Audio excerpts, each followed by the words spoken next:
Movie का start थियो Moses नामी बच्चे से होता है जो कि एक बहुत ही कमाल मैजिशियन है और अगर उसे ट्रेनिंग मिले तो सबको पीछे छोड़ सकता है, पर अपने फादर की डेथ की वजह से उसने खुद को रूम में बंद कर लिया। थियो की मदर आके उसे इंस्टीट्यूट ऑफ मैजिक की वीडियो दिखाती है जिसके हिसाब से थियो को वहाँ एडमिशन मिल चुका होता है। इंस्टीट्यूट ऑफ मैजिक एक समर कैंप है जिसे रॉय प्रेस्टन चलाता है, जहाँ हर न्यूबॉर्न मैजिशियन को आके अपने स्किल्स को बढ़ाने का मौका मिलता है। थियो को लगता है कि उसके फादर ने मरने से पहले उसका फॉर्म वहाँ भेजा था, इसलिए वो इसे अपने फादर की लास्ट विश समझ के कैंप में जाने का डिसाइड करता है। सीन्स एंडी टकरमैन नामी मैजिशियन पे शिफ्ट होते हैं जो अपनी किस्मत का मारा मैजिक छोड़ के अब कैब ड्राइवर बन चुका है। एंडी दिल का बहुत साफ और अच्छा है, शायद इसलिए पीछे रह गया। प्रेस्टन को अपने कैंप के लिए एक टीचर की जरूरत है जिसके लिए वो एंडी के पास आता है जो कि उसका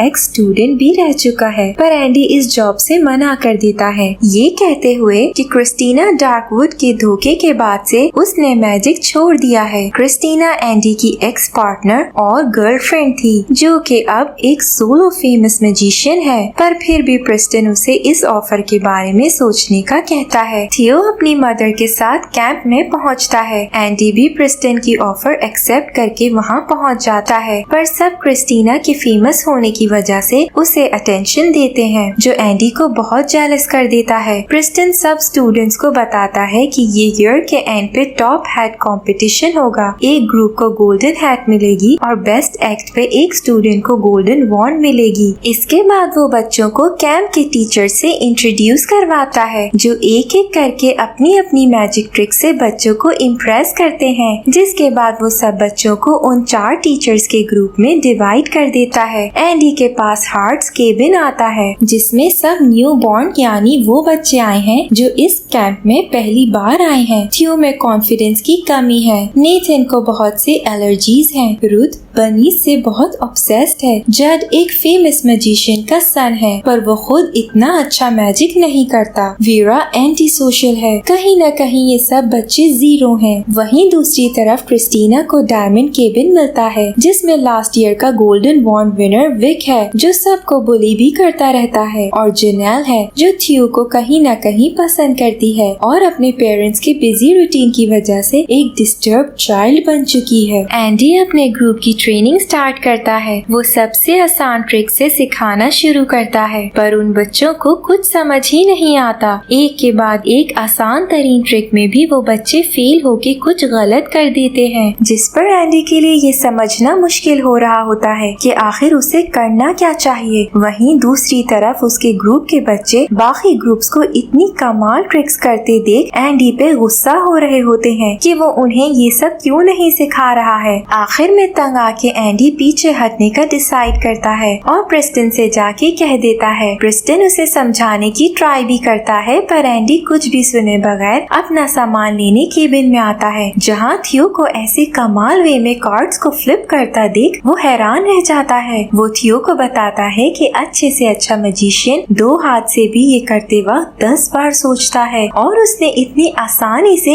एक हाथ से ही ये ट्रिक कर दी। एंडी उसे फिर से करने को कहता है पर अपने डर की वजह से थियो करने से मना कर देता है। एंडी उसे काम डाउन करता है जिस पर थियो को अपने फादर की याद आ जाती है और फिर वो बहुत ही स्टाइल से कॉन्फिडेंस के साथ उसे ट्रिक करके दिखाता है। ये एंडी को बहुत होपफुल कर देता है कि चलो उसके ग्रुप में कोई अच्छा स्टूडेंट है। तभी थियो उसे बताता है कि नीथन मैथ में बहुत अच्छा है और वो बाकी सब की भी एबिलिटीज बताता है। इस पर एंडी खुश होकर थियो के साथ अपने ग्रुप के पास आ जाता है और उन्हें यकीन दिलाता है कि वो सब मिलके गोल्डन हैट जीत लेंगे। एंडी एक बार फिर से इन सबको ट्रेन करना शुरू हो जाता है पर इस बार वो बिल्कुल भी हार मानने को तैयार नहीं होता है। रूथ प्रैक्टिस के टाइम भी बनीज को फ्री कर देती है और ये सब बनीज को पकड़ने में लग जाते हैं। वहीं दूसरी तरफ जेनेल क्रिस्टीना की नजरों से बच के हमेशा क्लास बंक ही करती रहती है। इसी सब में वो थियो से मिलती है और दोनों के बीच अच्छी अंडरस्टैंडिंग हो जाती है। एंडी की मेहनत रंग लाना शुरू हो जाती है। उसका ग्रुप अच्छे से मैजिक करने लग जाता है। उसी दौरान में वो उन सब की स्किल्स भी जानना शुरू हो जाता है। रुथ एनिमल्स के साथ वर्क करने लग जाती है। जज कॉस्ट्यूम्स को चेंज करने की एबिलिटी रखता है और वेरा उसके बनाए ड्रेसेस पहन के शो करेगी। लेकिन इस सब में अभी भी थियो पीछे रह जाता है, क्योंकि कहीं न कहीं अभी भी उसके अंदर डर होता है और वो अपने फादर को बहुत मिस करता है। एंडी नेथन को भी उसकी ट्रिक समझा देता है। सब अपनी अपनी एबिलिटी में माहिर होने लग जाते हैं। थियो को इतना कंफ्यूज देख एंडी उसे अपने साथ लाइब्रेरी में लेके जाता है, जहाँ वो थियो को अपना सारा पास्ट बताता है कि कैसे वो बचपन में क्रिस्टीना के साथ इस कैंप में आया था। उसके भी बहुत ड्रीम्स थे। एक दिन वो एक बहुत बड़ा मैजिशियन बनेगा। ऐसा होना भी शुरू हुआ।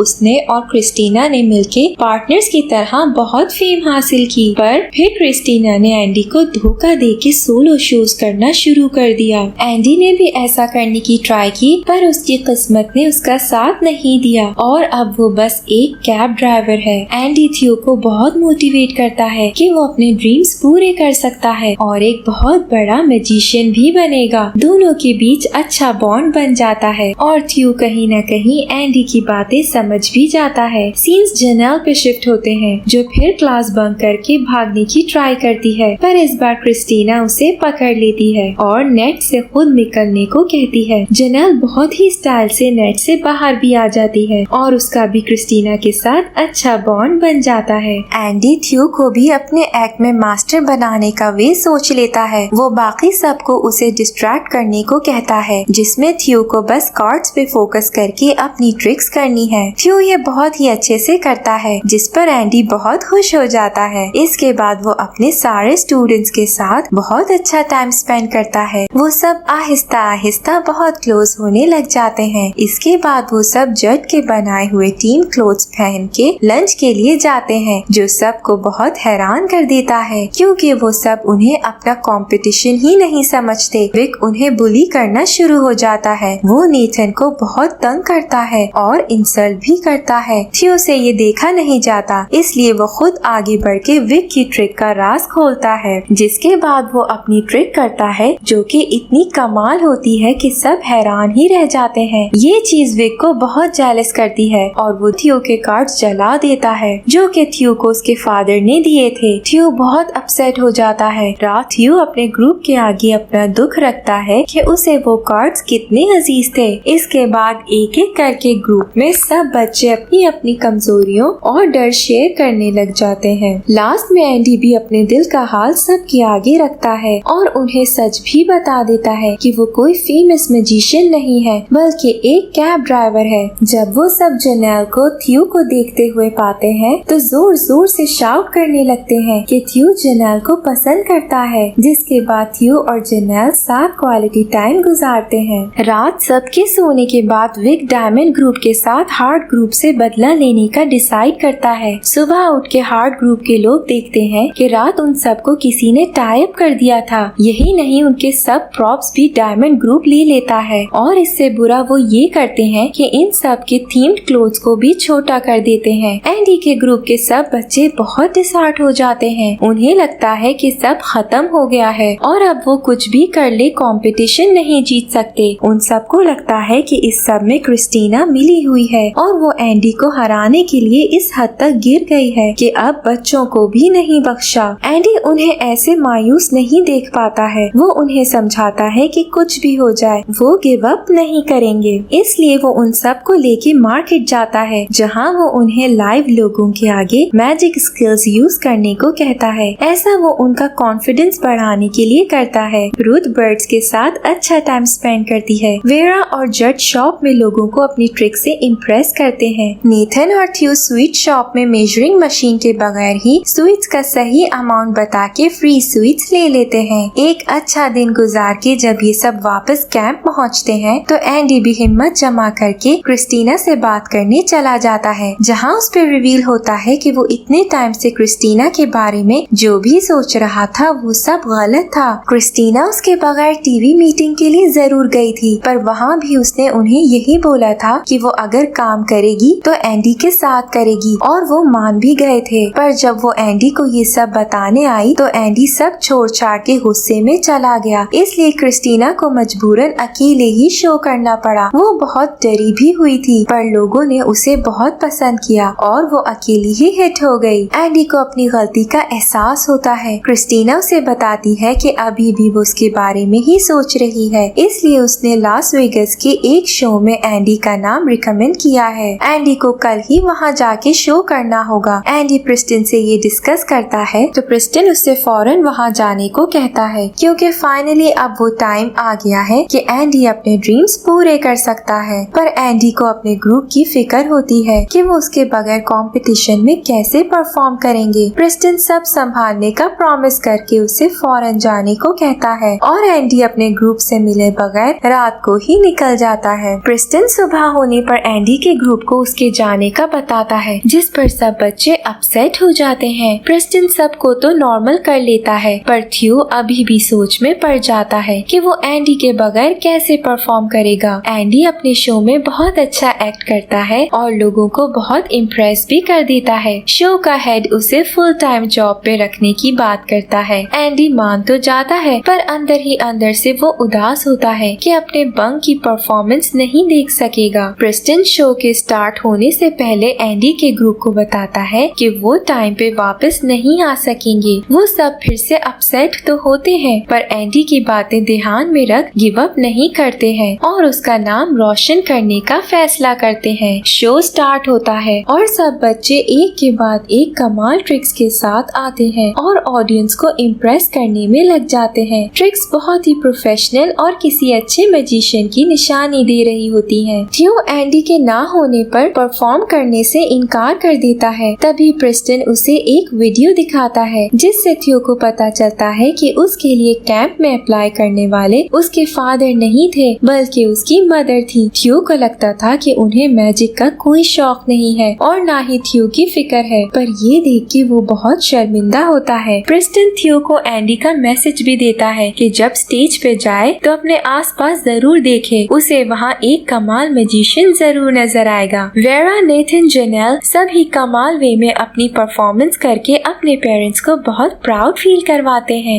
उनके पेरेंट्स को जो लगता था कि उनके बच्चे सबसे पीछे रह जाएंगे, यहाँ आज के दिन वो उन्हें ऐसे स्टेज पे देख के बहुत खुश हो जाते हैं। प्रिस्टन आके विनर अनाउंस करने लगता है तो थियो उसे रोक देता है, ये कहते हुए कि वो परफॉर्म करेगा। जिसके बाद वो स्टेज पे आसपास देखता है तो उसे मिरर नजर आता है। एंडी उसे असल में ये दिखाना चाहता था कि वो कितना बड़ा मैजिशियन है। थियो और कॉन्फिडेंट हो जाता है और अपना एक्ट स्टार्ट करता है, जिसके लिए वो अपनी मदर को स्टेज पे बुलाता है। वहीं दूसरी तरफ एंडी भी बैक स्टेज प्रिस्टन के पास पहुंच जाता है, जहां वो प्रिस्टन का शुक्रिया अदा करता है। वो कहता है कि वो अब समझा है कि उसने एंडी को इसी साल क्यों बुलाया और साथ ही क्रिस्टीना को भी। आज अगर उसकी लाइफ वापस ट्रैक पे है तो वो सिर्फ और सिर्फ प्रिस्टन की वजह से है। प्रिस्टन को उस पे इतना बिलीव था कि उसने न्यू बॉन्ड्स एंडी को दिए, जो आज शो में सबसे आगे है। थियो अपनी मदर की हेल्प से एक्ट स्टार्ट करता है। एक्ट से वो ऑडियंस का दिल तो जीत लेता है, पर अपनी मदर को क्वीन ऑफ हार्ट्स बोल के उन्हें अपनी लाइफ में उनकी अहमियत का एहसास भी दिला देता है। गोल्डन हैट के विनर हार्ट्स ग्रुप बनता है, यानी एंडी का ग्रुप, और गोल्डन वॉन्ड के विनर जेनेल बनती है। लास्ट सीन्स में सब बच्चे अपने पेरेंट्स से मिलते हैं, जो कि अब अपने बच्चों की वजह से बहुत प्राउड फील कर रहे होते हैं। प्रिस्टन एंडी को अपने साथ कैंप का ओनर बना देता है, क्योंकि वो अपने बंक की परफॉर्मेंस के लिए लास वेगस के शो को नो बोल आया था। एंडी इस बार भी क्रिस्टीना से दूर होने की गलती नहीं करता है और उसे भी अपने साथ रोक लेता है। जेनेल जाने से पहले थियो को इन टच रहने को कहती है। विक थियो को उसके फादर के दिए हुए कार्ड वापस कर देता है, जो कि उसने जलाए नहीं थे, बस छुपा दिए थे, और उससे माफी भी मांग लेता है। और ये सब मिलके नेक्स्ट ईयर के कैंप स्टूडेंट्स के लिए